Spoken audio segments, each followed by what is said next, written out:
Next reaction is, they are slightly weird beasts.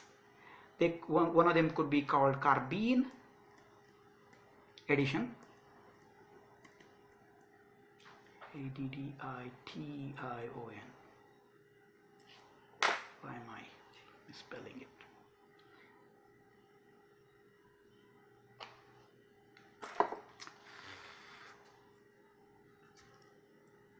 Okay, Carbine addition reaction, which has a nickname given by a scientist. Carbine addition reaction is called Simmons-Smith reaction. Of course, the name signifies this person's or this pair, Simmons. I don't think there is that apostrophe there.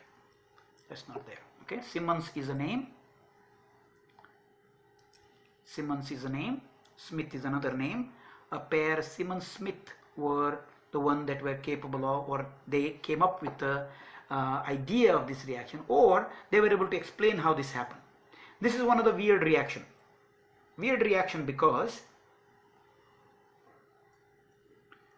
you know, in organic chemistry, most of these are accidental discoveries. Because if something is supposed to happen, and if it did happen, there's nothing big.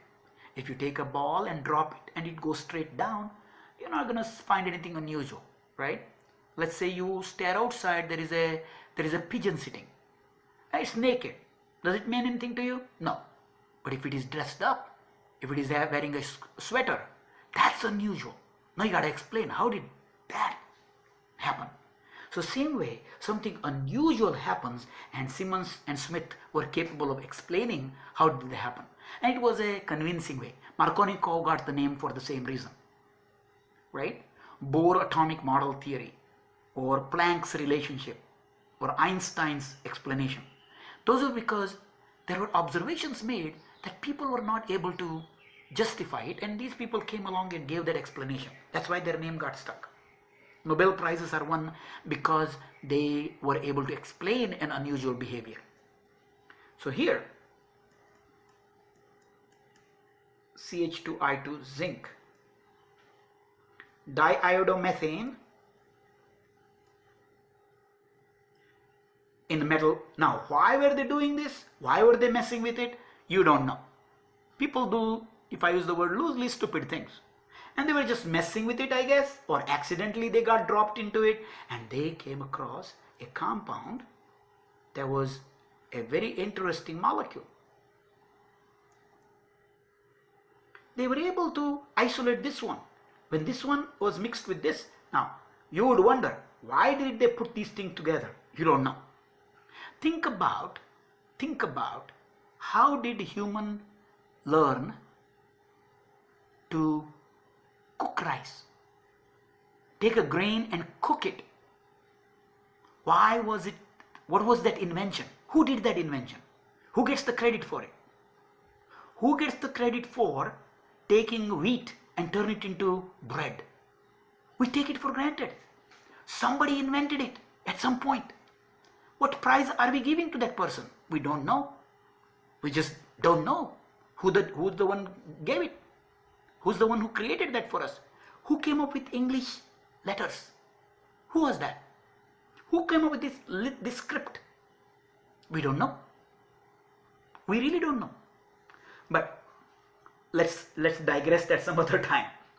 But the point is, these days, and I think these Nobel laureates, Nobel prizes, and all these things are simple observations. They were able to give an explanation for it. If you think about what is edible, what is not. What is edible, what is not. What is poison, what is not.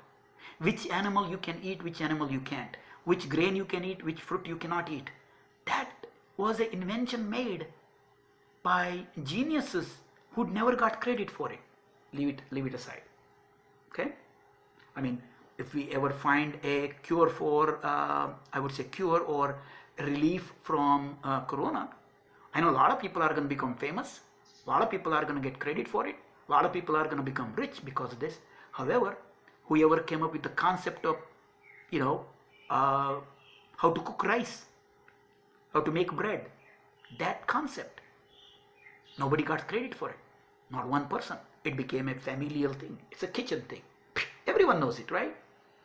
So, Simmons-Smith, I'm not making a big deal, they did deserve credit for it. So what is this? This is a constrained molecule. Why is it important? Because this is how we are loading a mouse trap. It's like a mouse trap. You see, simple molecule like this, alkene, turned into highly loaded, extremely strained molecule. That means if you give it a little bit of boom, this molecule is going to fall apart. And that is what we want to do. We want to create something that is going to be highly reactive. That way, we can use it for our synthetic purpose. Right? A similar reaction was later invented by taking CHCl3, and why am I making mistakes? Need to be tested for dyslexia, I guess. Blame on something else. CHCl3 and potassium hydroxide, and the product is similar idea. Okay, so these fall in the similar category, but they follow two different methodologies, two different mechanisms. There is a third reaction that's going to come across. I'm just going to write it here, but it's going to be a whole new ball game. It's called epoxidation. Epoxidation is a whole new story. It has nothing to do with this, but it is going to make a triangular molecule. That's why I'm going to say that it is related but unrelated. All right, how does this happen? How does this happen? Well, let's look at the drama. In carbon iodine household, carbon iodine household, there is a constant quarrel. What is the quarrel going on? Carbon is delta plus, iodine is delta minus. Carbon is delta plus, this is delta minus. That's the electronegativity, right? Now they are close to each other in electronegativity. How close? If it is 2.5, that's probably 2.6. If carbon is 2.5, iodine is 2.6. So they are kind of stable marriage. However, iodine is big, and this hydrogen is small, real tiny. So can you see this carbon has to balance these four atoms. These two are taking a whole lot of energy out of it. I'm talking psychologically. And these hydrogens are being pressured around to hide in a corner.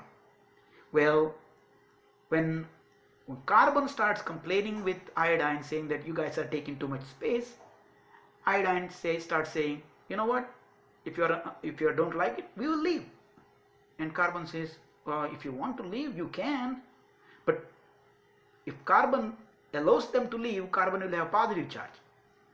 If this carbon ends up allowing this iodine to leave, this carbon will have a positive charge. Carbon doesn't want that because it has a invested energy. It has invested electrons. One electron of carbon is invested in that bond. So there comes the divorce council. Zinc has an ulterior motive. Zinc is one of the active metals. What are metals known to do? Known to lose electrons. Magnesium, lithium. What they want to do? They want to give up their electrons, and their intention is becoming zinc plus, right? Zinc has an intention of becoming zinc 2 plus. That will make it like a octet story. It has a completed octet. It has a completed octet because it's a D10. It was a D10 element. When it loses those two extra electrons, the entire orbital is closed now. So zinc wants to lose 2 electrons, and there is a 2 electron quabble going on. So zinc says, why are you guys fighting? Don't worry about this. It tells carbon, let these iodines go. And carbon says, if I let those iodines go, see, each iodine has 7 electrons. They're greedy. They already have 7 electrons. But they say they are our electrons. They have nothing to do with yours. But they want to take that extra electron.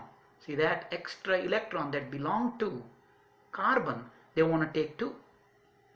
That extra electron is also what they want. They want to take that extra electron away. Right? And if it did do that, I'm going to write very temporary, it's not really permanent story. This carbon now has only those two, and there is what? 2 holes, because it has 2 plus charge. 2 electrons are lost. What zinc does at that moment, now I don't know when it does that, zinc offers both of these electrons to it. Zinc offers both these electrons, and by doing that, zinc becomes what it wants to become. Zinc 2 plus. It's happy now. But in the meantime, carbon is stuck with a pair of electrons. Is this what carbon wants to live like? No. Carbon wants to have 8 electrons. It has only 6 electrons. Is it charged? No. Is it happy? No. This is electron deficient.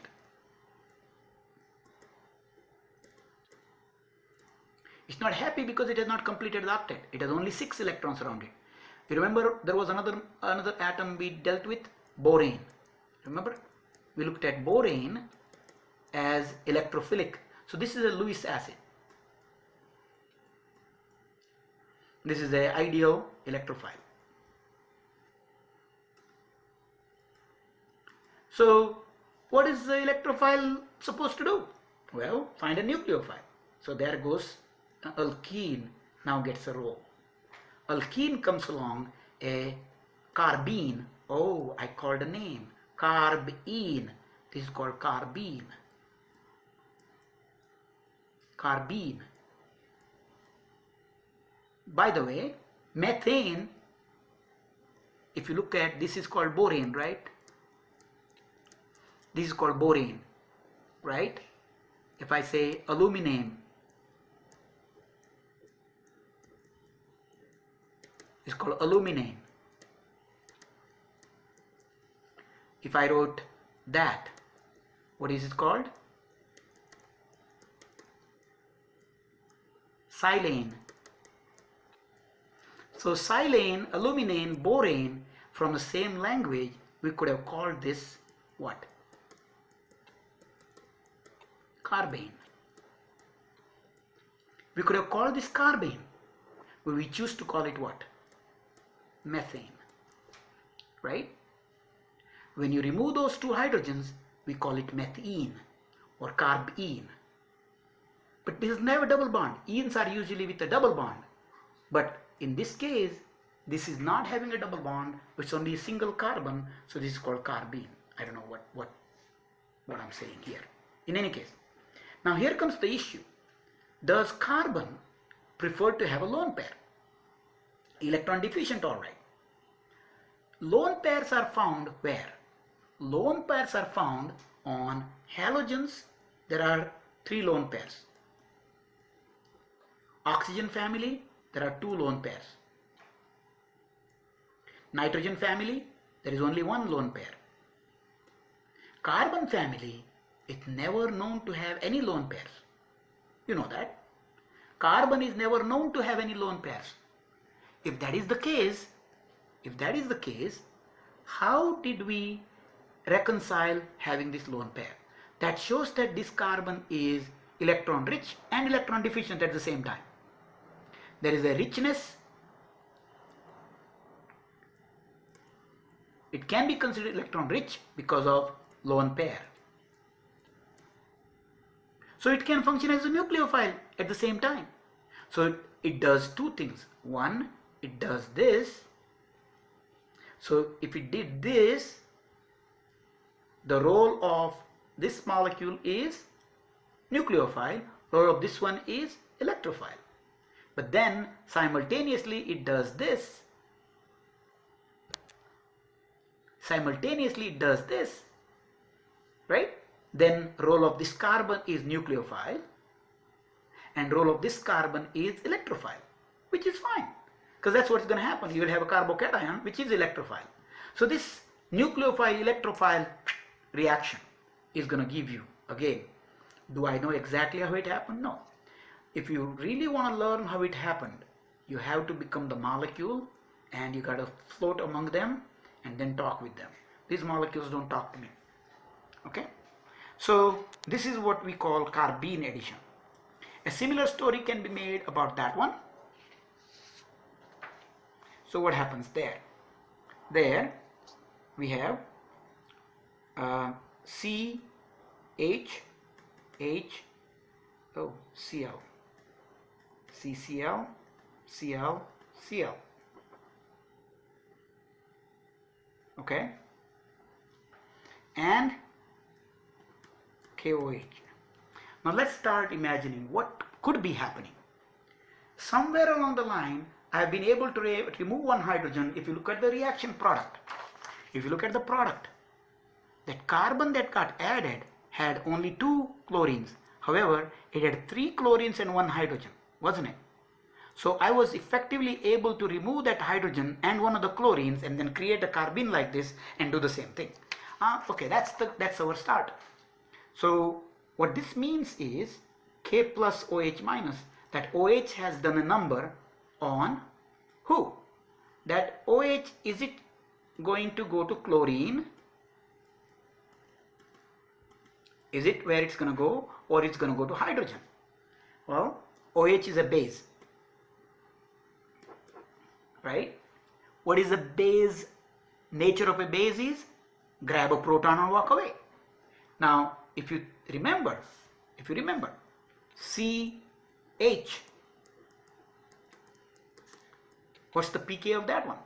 The pK is like a 40 to 44. That's not easy to remove, okay? But once you have one halogen on it, the pK now starts going down. It might be like 34. I'm making it up. And if I have 2 chlorines, and you'll see me why am I making up, it might come down to like say 22. I'm making that up, and you will see why is that so. If I have 3 of them,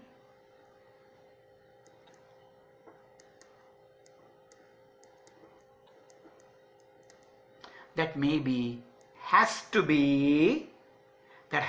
be close to 16 or lower. Why do I know that it has to be 16 or lower? Because I know that OH was able to yank that away. What's the pK of OH minus or its parent? OH minus was originated from H2O with the pK of 15.7. That means we know the strength of this base. The strength of this base is somewhere close to 16. And if this is capable of removing that hydrogen, the pK of that one must be close to 16. If it were any higher, this OH will not be able to take that out. Alright, so it's a 16 or lower is reasonable. Now why is the dip? Why do they change? Well, let's look at it. When I remove a hydrogen, I would have a methyl ion. There is stolen electron on carbon. Are these hydrogens helping it to bury that loot? Because carbon is in trouble. This carbon is in trouble. It has stolen electrons. It needs to hide it, otherwise it's going to get caught. So this is a localized charge. Localized means the carbon alone has to bear that brunt. What happens when I have a chlorine on it? If I have a chlorine on it, if I have a chlorine connected to, one chlorine connected to it, and you have a negative charge. So suppose you have one chlorine connected to it and it get a negative charge because hydrogen is gone, or H plus is gone. We know the nature of chlorine. Chlorine is going to pull electrons away by dipole. There is a dipole effect. This dipole is going to drain electrons away from carbon. And since it drains electrons, this is going to be happier than this one. This unit is going to be happier than this one. That's why pKa is lower. What would happen if you have 2 of them? It's going to be further lower because there are 2 chlorines are going to pull electrons away. There are two dipole effects, and obviously three dipole effects must have brought the pKa. Now if you go look up, you might find the actual pKa of chloroform, right? You might find, but I don't really care, I don't really need, because I know that this reaction, or it is written and it has been published, that this reaction does happen. That means OH minus is able to remove that hydrogen. If it does that, if it does grab that hydrogen, move those electrons to chlorine, what are we going to get? We are going to get this.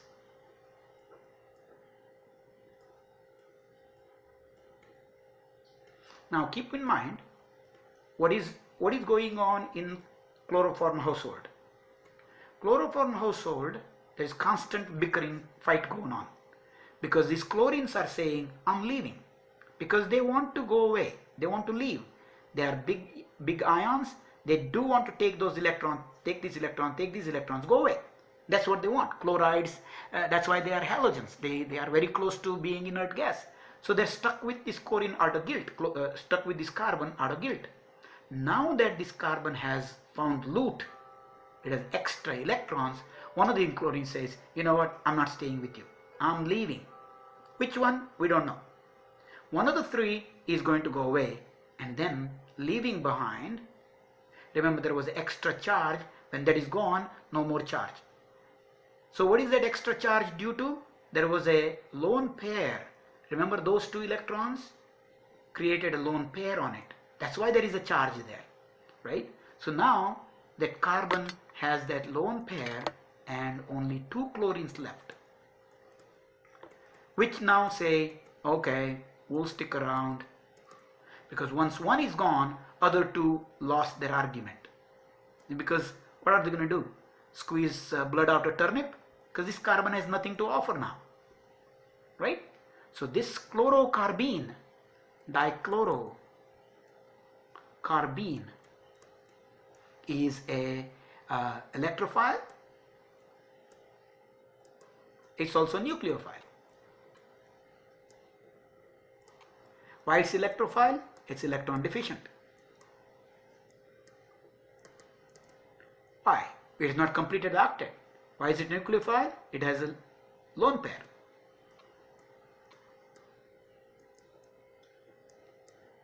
Lone pair on carbon. Carbon finding a lone pair is an unusual story. Oxygen, halogens having lone pair is not a big deal. When carbon has found a lone pair, that's an unusual story. So that's why this molecule functions both as a nucleophile and electrophile, and this could be considered a concerted. What is concerted means? Just like the previous case, this is a concerted reaction. Concerted means same time. That means these two steps happen same time, because one cannot happen after the other, right? They both have to happen at the same time, because you have a restriction on valence of carbon. Carbon cannot take it before giving it. So you have dichlorocarbene. This cannot offer until this is broken. So this pi bond is broken, carbon takes it, and then, or at the same time, it accepts. Now who gets it, who doesn't get it, we don't know. We don't really care, right? The product has to be, again, is there a regio issue? Nope. Is there a stereo issue? Nope, because they both have to be, they're forced to be on same side. They have no other choice but to be on same side. So this is non-stereo selective, non-regio selective reaction. Okay, and these both have to be on same face. They have to be same face of the molecule. They have to be above or below the paper, below that bond. Okay. So that finishes that story, and a related story is so-called epoxidation, because it has a similar drama. it has again epoxidation,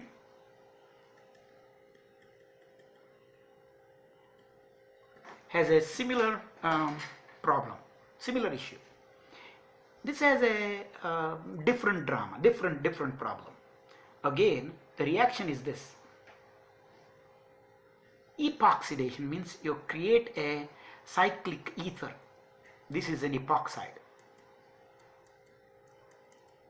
Cyclic ethers are called epoxide. So this is epoxidation. Okay. This can be also called oxygen insertion. Why would it fit that description? Because between this carbon and this carbon, an oxygen was inserted. See that? It could be oxygen insertion. The reagent that is used is a beast that is unusual. It is called peroxy acid. I'm just going to write it here. RCOOOH. See, I have one extra oxygen there. Typical acids are carboxylic acids. They are R, C, double bond O, O, H. So there are only two oxygens. Peroxy acid, R, C, double bond O, O, O, H. This is called peroxy bond. Peroxy. Hydrogen peroxide. Hydrogen oxide is this. Hydrogen oxide is this, or regular water. Hydrogen peroxide is this.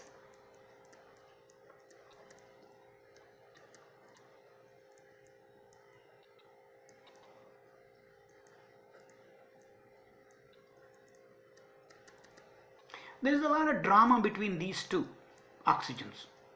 Because they have same electronegativity, they are grumbling, why do I have to live next to each other?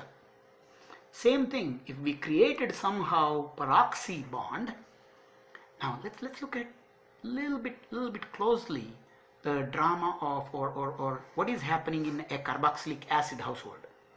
Carboxylic acid typically does this. When you have a carboxylic acid,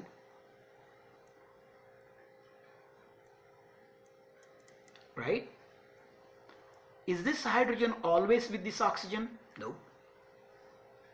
That hydrogen can be found with that oxygen just as easily.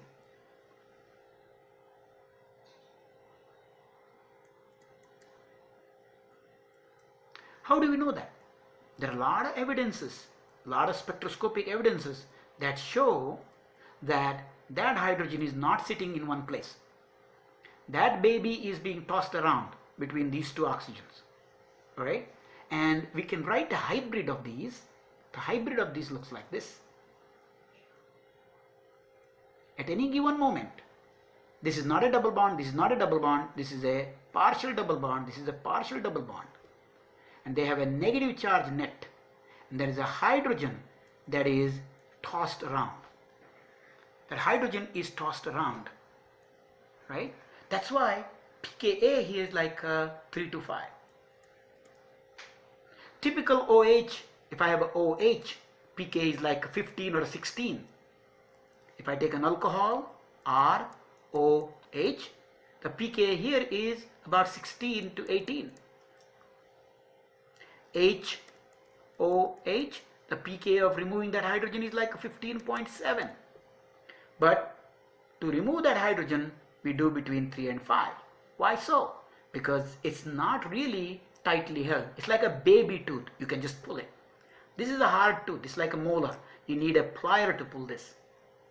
So this hydrogen is being tossed around purely because these oxygens are having fun tossing electrons back and forth. Okay, that is a normal story of regular carboxylic acid. Let's look at peroxy acid. Peroxy acid has its own problem. Peroxy acid is where it's an acid for namesake. This hydrogen is, yes, it is loose. But when these two oxygens are swapping electrons back and forth, this oxygen says, can I join with you guys to play? And they say, no, you cannot. You are not invited to this party. The party is between these two only. This is not invited. So this oxygen is somewhat felt neglected. It feels neglected. And when it gets neglected, it does some unusual behavior. So by nature, peroxy acid, R, C, double bond O, O, O, H, regardless, this hydrogen is going to dissociate. Whatever the drama is, it's still called an acid. Acid means it's a proton donor. So it's possible that H hops and starts hanging around these two. Okay? Regardless, we don't know how that pans out. So we'll say temporarily it looks like this. Now, when this H leaves, these electrons are going to be on this oxygen. So this oxygen will have that, right? Now, because of this seems like electron rich. However, it is not all that rich. It is not all that rich. So this may be a way to justify it, but not the stable structure. So this oxygen doesn't know what it wants to do. It wants to break away from here because they want to go away. These electrons want to go there. These electrons want to go there so that they can resonate. Okay? Because that's how they did it. They were able to move these electrons here, and then grab that hydrogen. That's how we got there. These electrons were moved here, these electrons moved here, and that H was grabbed. That's how we got there. So this hydrogen is capable of hopping there, but this oxygen is in trouble. So when it is confused, alkene takes the advantage.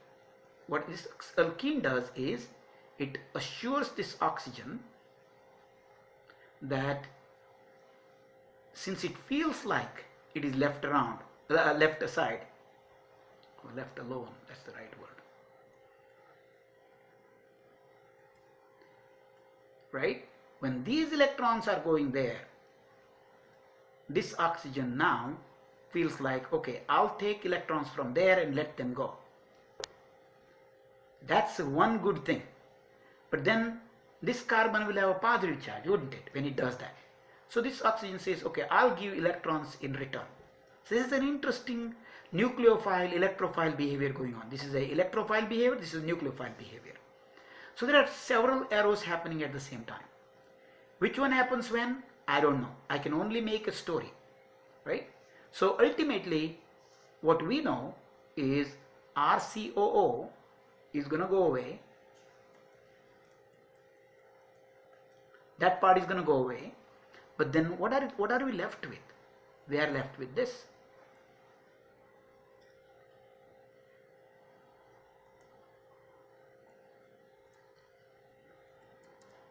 Now, effectively, let's see what happened.